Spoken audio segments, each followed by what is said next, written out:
Agora nós iremos para a leitura e explicação dos exercícios, referente aí, tá, ao que nós vemos o texto lido, que é uma reportagem. Caso você tenha alguma dúvida, retome, tá, os vídeos anteriores em que fala sobre reportagem, tire as suas dúvidas, qualquer coisa pergunte aí, deixe sua pergunta, estarei respondendo para vocês, né, sobre reportagem, caso haja alguma dúvida sobre esse conteúdo, tá bom? Então vamos lá. O exercício número 1 fala assim: todo texto tem um objetivo comunicativo, que é a finalidade principal para a qual foi escrito. A reportagem lida tem a função de. Então, letra A: transmitir conhecimentos sobre a capacidade do cérebro de ler palavras, mesmo quando as letras estão embaralhadas. Letra B: argumentar sobre a importância de desenvolver múltiplas capacidades de leitura nos jovens. Letra C: contar uma história de ficção. Qual que é a alternativa aí? O que a reportagem lida tem a função? Então, sobre a reportagem, nós temos aqui o gênero textual reportagem, tem o objetivo de informar ou transmitir conhecimento sobre um assunto. Então, qual a alternativa aí que está tendo esse objetivo aí de transmitir ou de formar um assunto? Exercício número 2. Leia novamente esse trecho da reportagem e observe a linguagem utilizada. Você já se perguntou como é possível ler sentenças sem problemas, mesmo quando as letras estão embaralhadas? Pois é, de novo, isso tem a ver com o cérebro, essa máquina biológica incrivelmente potente. Cientistas acreditam que isso acontece porque o cérebro se adianta na tarefa da leitura e acaba prevendo as palavras, mesmo quando elas estão embaralhadas. Então, nós temos esse pedacinho aí com as palavras embaralhadas. Isso nos surpreende porque, ainda que saibamos da potência do órgão, da inteligência humana, não temos uma dimensão exata da coisa. Escreva V para as afirmações verdadeiras e F para as falsas. Então, nós temos letra A: no texto predomina o registro formal, mas há algumas marcas de oralidade. B: predomina o registro informal. C: a linguagem mais objetiva apresenta o tema de maneira direta. Então, aí, é verdadeiro ou falso? Letra D: a linguagem mais subjetiva expressa os sentimentos e opiniões pessoais do autor. E aí, é uma afirmação verdadeira ou falsa? Você já conhece sobre reportagem, sobre essa questão de ter a opinião do autor. Então, você já sabe, né, se essa alternativa é verdadeira ou falsa. Letra E: predominam os verbos no passado para relatar fatos históricos e já conhecidos. Letra F: predominam os verbos no presente para descrever um fenômeno permanente inalterável. Exercício número 3. Observe a fonte do texto, leia o conceito de portador textual e responda às questões. Então, sobre portador textual é o material ou meio de comunicação em que o texto é publicado. Então, nós temos aqui Daiana Jeremias, Mega Curioso, 19 de junho de 2015. Então, nós temos aqui o endereço do texto disponível aqui. Então, qual é o portador? Letra A: qual é o portador textual? Então, qual que é esse portador textual aí? E aí, de acordo com o que está apresentado aqui, você já sabe dizer qual que é esse portador. Letra B: considerando o portador textual, a linguagem da reportagem, o assunto abordado, assinale a alternativa que indica o público-alvo do texto.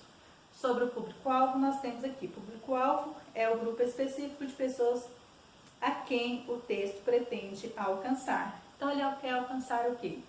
Professores de ciências, pais e crianças de idade escolar, jovens em geral, médicos, neurologista. Então, nós temos aí a alternativa que você vai marcar aí o público-alvo que ele quer atingir aí.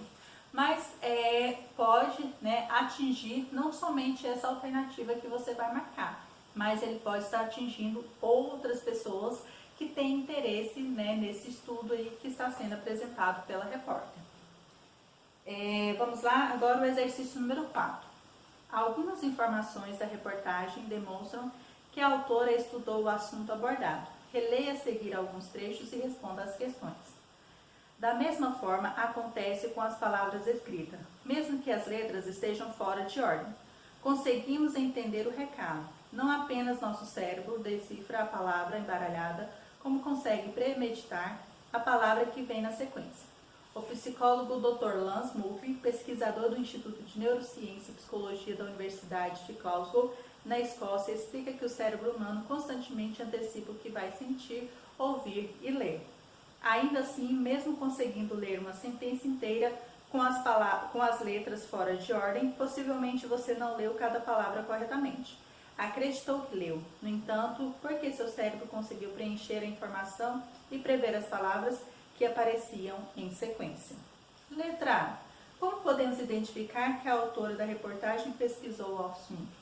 Então, podemos identificar de que forma? Aí você vai dizer de que forma podemos identificar aí que ela fez pesquisas para escrever essa reportagem.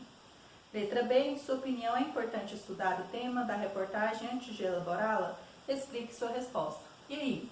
É importante estudar, né, sobre a reportagem aí antes de ser, né, publicada, de ser escrita? Então é importante ter esse tipo de pesquisa, correr atrás dos fatos para ver se são verídicos ou não, correr atrás de dados, isso é importante? Aí você vai justificar a sua resposta aí, tá bom? Explicando a sua resposta. E agora o último exercício, exercício número 5. Uma das características da reportagem é a citação da fala de pesquisadores e especialistas. Essa fala pode ser apresentada por meio de discurso direto ou discurso indireto. Então, sobre o discurso indireto, nós já comentamos e frisei com vocês, vou frisar na correção dos exercícios. Então, quando estamos falando aí do discurso direto, é quando o repórter, né, ou quem está fazendo a entrevista, coloca de forma literal, ou seja, toda a fala do entrevistado.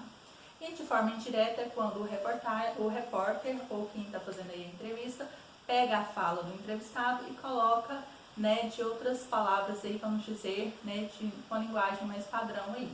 Então nós temos aqui do lado, discurso direto, nos gêneros jornalísticos como a reportagem, é a citação literal da fala de uma pessoa entrevistada para a matéria, a transcrição do que foi dito pelo entrevistado. Então tudo, até a forma dele falar, daquela oralidade, da informalidade, é escrito, né, na forma direta aí, no discurso direto.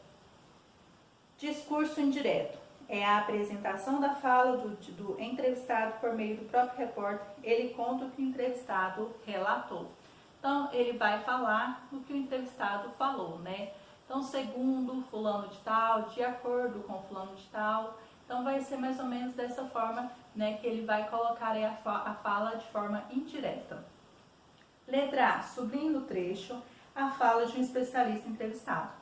Então, nós temos aqui no trecho que acabamos de ler, né, acima no exercício número 4. Então, você vai sublinhar aí esse trecho, né, onde tem aí a fala do entrevistado, tá bom? Letra B, a citação está em discurso direto ou indireto? Ou o que ajudou você a identificar isso? Então, a citação que você sublinhou, né, ela está de forma direta ou indireta? E aí, de acordo com o que você escolheu, o que ajudou a identificar? Se você escolheu que está de forma direta, o que ajudou a identificar? Se você escolheu que está de forma, colocou que está de forma indireta, o que mostra que está de forma indireta, tá? E colocando aí a resposta, tá bom? Então aqui nós encerramos, tá bom? A leitura e explicação dos exercícios. Na sequência aí, então já deixando aí com vocês a correção dos exercícios propostos para a aula de hoje.